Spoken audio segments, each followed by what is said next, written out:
জামাত ইসলামী এবং ছাত্র শিবিরকে টার্গেট করে আওয়ামী লীগ আমাদেরকে টার্গেট করে কেন আমাদের বিরুদ্ধে সেদিন মাঠে নেমেছিল।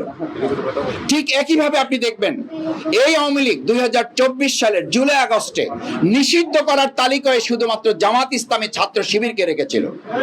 2006 সালের 28 অক্টোবরও তারা জামাত ইসলামী ছাত্র শিবিরকে টার্গেট করেছে।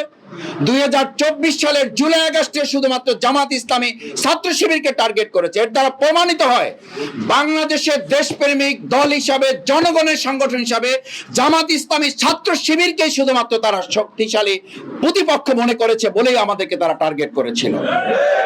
সেই জন্য আধিপত্যবাদের বিরুদ্ধে মাথা উঁচু করে দাঁড়িয়ে থাকা এই সংগঠন জামাত ইসলামী এবং ছাত্র শিবিরকে যদি শেষ করে দেওয়া যায়, তাহলে আধিপত্যবাদ এবং ফেসিবাদরা মনে করে তারা তাদের মতো এই বাংলাদেশকে আবার ফেসিবাদ এবং আধিপত্যবাদের দিকে নিয়ে যেতে পারবে।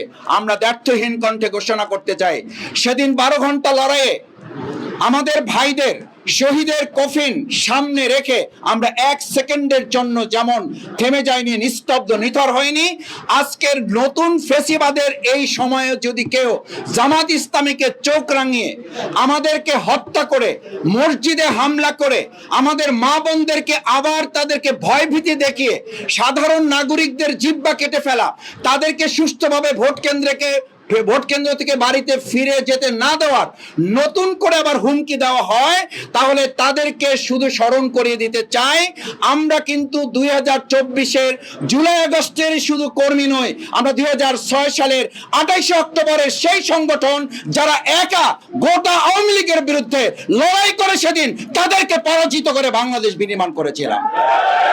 আসুন সম্মানিত ভাই এবং